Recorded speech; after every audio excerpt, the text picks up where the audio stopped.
ஜிஎஸ்டினாலே பர்ச்சேசஸை ரெகன்சைல் பண்ணுவோம், சேல்ஸை ரெகன்சிலேஷன் பண்ணுவோம்.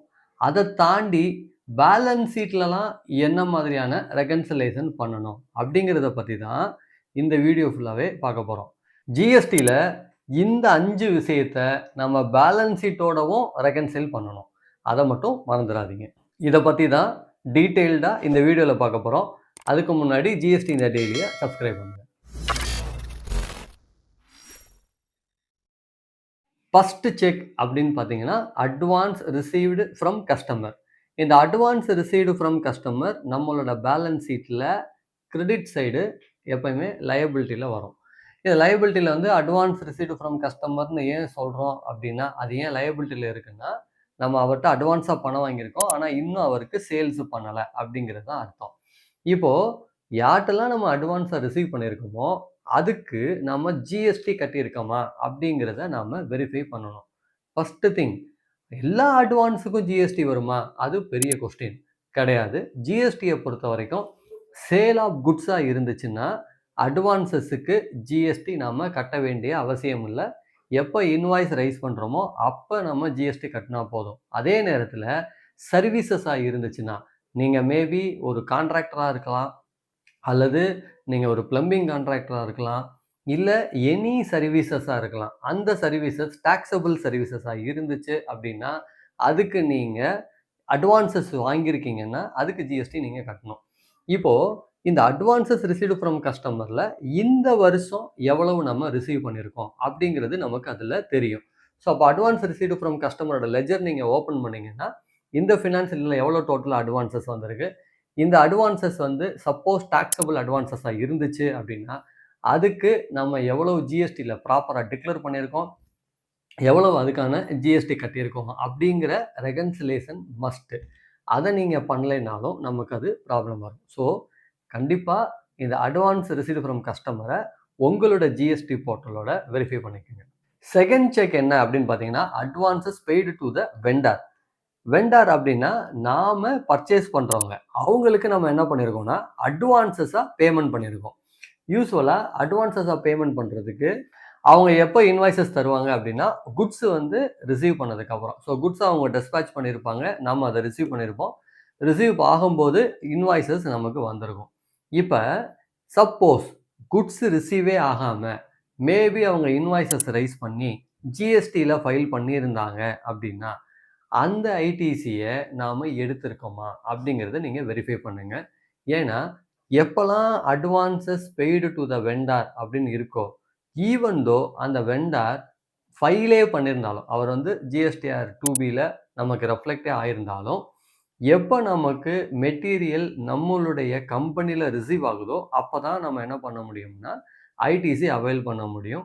செக்ஷன் 16 என்ன சொல்லுது அப்படின்னா, once you receive the material or services அப்போ தான் நீங்கள் ஐடிசி எலிஜிபிலிட்டி அப்படின்னு சொல்கிறாங்க.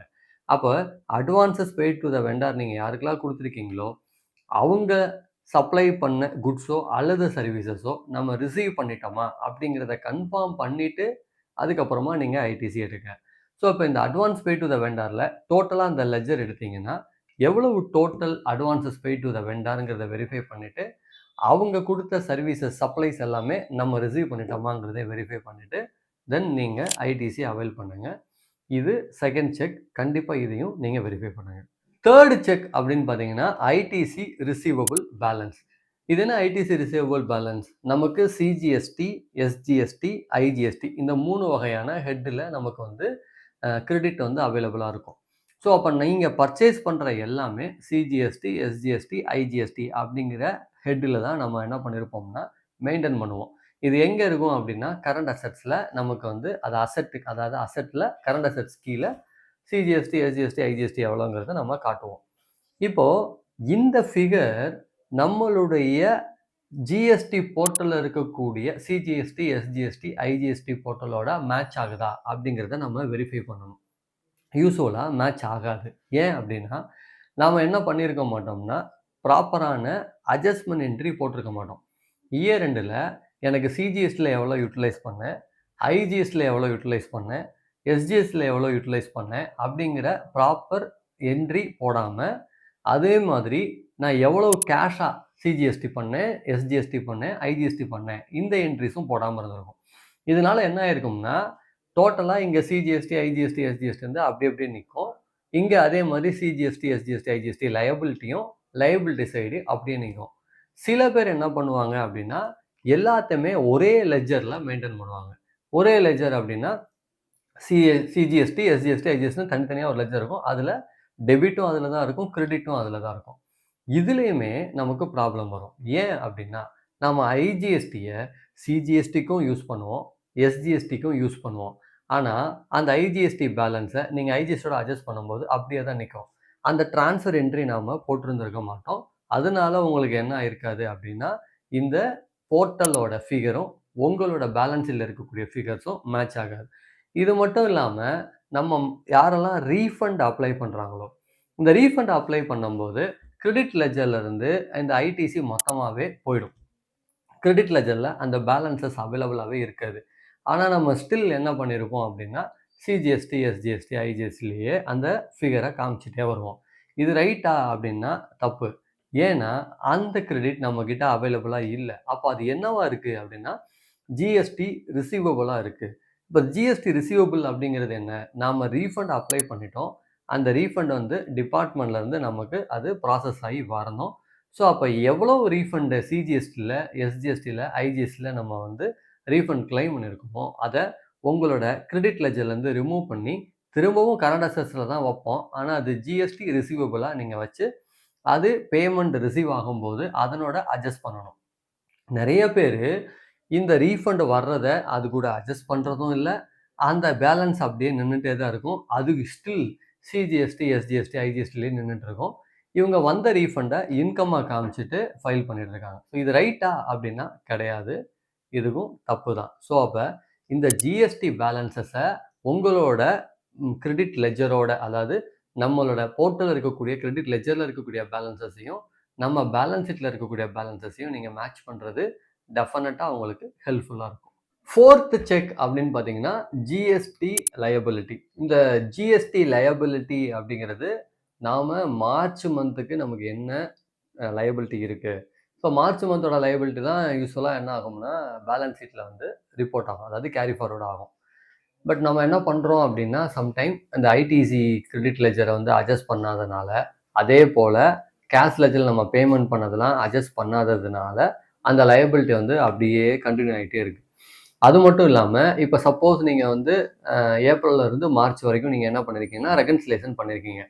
அப்படி ரெகன்சிலேஷன் பண்ணும்போது சில லயபிலிட்டியை வந்து நீங்கள் மிஸ்ட் அவுட் பண்ணிடுங்க. அதாவது கட்ட வேண்டிய ஜிஎஸ்டி கட்டலை. இப்போ அதுக்கான லயபிலிட்டியை வந்து நீங்கள் மார்ச்சில் கிரியேட் பண்ணுறீங்க அப்படின்னா, அதுக்கான புக் என்ட்ரி வந்து நம்ம பண்ணுறதே இல்லை. ஏதோ ஸ்ட்ரைட்டாகவே வந்து பேமெண்ட் மாதிரி போதே தவிர, அதுக்கு நம்ம லயபிலிட்டி லெட்ஜர் கிரியேட் பண்ணி அதுக்கு நம்ம பேமெண்ட் பண்ணுறோமா அப்படிங்கிறத நம்ம ஒரு தடவை வெரிஃபை பண்ணோம். ஸோ அப்போ அன்ரிப்போர்ட்டட் லயபிலிட்டியோ அல்லது மிஸ்ட் அவுட் ஜிஎஸ்டி லயபிலிட்டியோ நம்ம ரெகன்சைல் பண்ணும்போது நமக்கு லயபிலிட்டி வருது, அதுக்கான நம்ம லயபிலிட்டி போடலை அப்படின்னா, நீங்கள் உங்களுடைய பேலன்ஸ் ஷீட்டில் உங்களோட புக்ஸ் ஆஃப் அக்கௌண்ட்ல அந்த லயபிலிட்டி கிரியேட் ஆயிருக்காங்கிறத வெரிஃபை பண்ணுவோம். இது எப்படி நம்ம ஜிஎஸ்டி லெட்ஜரோட வெரிஃபை பண்ணலாம் அப்படின்னா, டோட்டல் ஜிஎஸ்டி லயபிலிட்டின்னு வரும். அது சிஜிஎஸ்டி லயபிலிட்டி எவ்வளோ, ஐஜிஎஸ்டி லயபிலிட்டி எவ்வளோ, எஸ்ஜிஎஸ்டி லயபிலிட்டி எவ்வளோங்கிறது நமக்கு தெரியும். அந்த லயபிலிட்டியும் நம்ம புக்ஸ் ஆஃப் அக்கௌண்ட்ல இருக்கக்கூடிய லயபிலிட்டியும் ப்ராப்பராக மேட்ச் ஆகுதா, மார்ச் மந்தோடது மட்டும்தான் நமக்கு அவுட்ஸ்டாண்டிங் இருக்கா, இல்லை பழசு ஏதாவது இருக்கா அப்படிங்கிறத நம்ம வெரிஃபை பண்ணலாம். இது தவிர்த்து நம்ம ரெகன்சிலேஷன் பண்ணும்போது அன்ரிப்போர்ட்டட் ஜிஎஸ்டி லைபிலிட்டியோ இல்லை அடிஷ்னல் ஜிஎஸ்டி லைபிலிட்டியோ இருக்குது அப்படின்னா, அதை மார்ச்சில் நம்ம புக் பண்ணிவிட்டு அதையும் நம்ம வந்து ஏப்ரலுக்குள்ளே க்ளோஸ் பண்ணுறது ப்ராப்பராக இருக்கும். ஸோ அதையும் நீங்கள் வெரிஃபை பண்ணணும். அந்த last and final 5th check என்ன அப்படின்னு பார்த்தீங்கன்னா, electronic credit ledger, electronic cash ledger. இது ரெண்டையும் நம்மளுடைய பேலன்ஸ் ஷீட்டில் வெரிஃபை பண்ணோம். எலக்ட்ரானிக் கேஷ் லெட்ஜர் ஏன் வெரிஃபை பண்ணோம் அப்படின்னா, சப்போஸ் உங்களோட எலக்ட்ரானிக் கேஷ் லெட்ஜரில் ஸ்டில் பேலன்சஸ் வந்து அவைலபிளாக இருக்குது. எப்படி அவைலபிளாக இருக்கும்? சப்போஸ் நீங்கள் வந்து கவர்மெண்ட் டிரான்சாக்ஷன் பண்ணுறீங்க, அவங்கள வந்து டிடிஎஸ் உங்களுக்கு பிடிக்கிறாங்க. அந்த டிடிஎஸ் ஃபைல் பண்ணதுக்கப்புறமா அந்த பேலன்சஸ் உங்களுடைய கேஷ் லெட்ஜரில் ரெஃப்ளெக்ட் ஆகுது. இதை நாம் எப்படி காமிக்கிறோம்? நம்ம எலக்ட்ரானிக் கேஷ் லெட்ஜர் பேலன்ஸ்ன்னு சொல்லி நம்மளுடைய ஜிஎஸ்டி போர்ட்டலில் காமிக்கிறோமா அப்படிங்கிறத நீங்கள் வெரிஃபை பண்ணணும். எலக்ட்ரானிக் கேஷ் லெட்ஜரில் பேலன்சஸ் அவைலபிள் இருக்குது, ஓகே. ஆனால் அது நம்ம புக்ஸ் ஆஃப் அக்கௌண்ட்ஸில் பேலன்ஸ் ஷீட்டில் நம்ம காமிக்கிறோமா, அதை நீங்கள் வெரிஃபை பண்ணணும். ஸோ புக்ஸ் ஆஃப் அக்கௌண்ட்ல ப்ராப்பராக அது டிக்ளேர் ஆயிருக்கா, இல்லை டிடிஎஸ் லைபிலிட்டிலே இருக்கா? ஏன்னா டிடிஎஸ் என்ன ஆயிடுச்சுன்னா நம்ம அதை என்கேஷ் பண்ணிட்டோம். என்கேஷ் பண்ணது இப்போ நம்ம எலக்ட்ரானிக் கேஷ் லெஜரில் வந்துருச்சு. எலக்ட்ரானிக் கேஷ் லெஜர் மூலமாக தான் நம்ம என்ன பண்ணுறோம்னா ஜிஎஸ்டி பேமெண்ட்டை நாம் வந்து ஃபைல் பண்ணுறோம். அந்த ஜிஎஸ்டி பேமெண்ட்டை நம்ம அட்ஜஸ்ட் பண்ணுறோம். அப்போ இந்த டிடிஎஸ் அமௌண்ட் ஜிஎஸ்டி டிடிஎஸ் தனியாகவே நிற்கும். அது உங்களோட ஜிஎஸ்டி பேமெண்ட்டோட அட்ஜஸ்ட் ஆகாமல் நின்றுட்டே இருக்கும். இப்போ என்ன ஆகும்னா உங்களோட எலக்ட்ரானிக் கிரெடிட் லெஜரும் உங்களோட எலக்ட்ரானிக் கேஷ் லெஜரும் மேட்சே ஆகாது. இன்க்ளூடிங் உங்கள் எலக்ட்ரானிக் லைபிலிட்டி லெஜரும் மேட்ச் ஆகாது. அது அப்படியே தனித்தனியாக நிற்கும். ஏன்னா லைபிலிட்டியில் என்ன பண்ணியிருப்பீங்க, நீங்கள் வந்து இந்த டிடிஎஸ் அமௌண்ட்டை அட்ஜஸ்ட் பண்ணி நீங்கள் பேமெண்ட் பண்ணியிருப்பீங்க ஜிஎஸ்டியில். ஆனால் அதை புக்ஸ் ஆஃப் அக்கௌண்ட்டில் நம்ம அட்ஜஸ்ட் பண்ணியிருக்கோமா அப்படின்னா அதை பண்ணியிருக்க மாட்டோம். அதனால் இதையுமே நீங்கள் வெரிஃபை பண்ணுங்கள். ஸோ அப்போ பொதுவாக என்னென்னா உங்களோட பேலன்ஸில் இருக்கக்கூடிய எலக்ட்ரானிக் கேஷ் லெஜர் ஆகட்டும், எலக்ட்ரானிக் கிரெடிட் லெஜர் ஆகட்டும், எலக்ட்ரானிக் லைபிலிட்டி லெஜர் ஆகட்டும், இது எல்லாமே உங்களுடைய பேலன்ஸ் ஷீட்லையும் அது மேட்ச் ஆகும். ஸோ இதையும் நீங்கள் வெரிஃபை பண்ணுங்கள். ஸோ இந்த ஃபைனல் செக் நீங்கள் பண்ணிட்டீங்க அப்படின்னா நோட்டீஸஸில் எந்த விதமான ப்ராப்ளமும் வராது. நம்மளே அதை ப்ராப்பராக ஃபைனலைஸ் பண்ணிட்டு நம்ம அதை க்ளோஸ் பண்ணலாம். இதை மட்டும் நீங்கள் கவனமாக பண்ணுங்கள். இதில் உங்களுக்கு ஏதாவது டவுட் இருக்குது அப்படின்னா அதை கமெண்ட் பண்ணுங்கள். டெஃபினட்டாக அதை பற்றி நான் உங்களுக்கு வந்து ரிப்ளை பண்ணுறேன். உங்களோட நண்பர்கள் எல்லாத்துக்கும் இந்த வீடியோவை ஷேர் பண்ணுங்கள். டெஃபினட்டாக அவங்களுக்கும் அவங்களோட கம்பெனி ஃபைனலைசேஷனுக்கு யூஸ்ஃபுல்லாக இருக்கும்.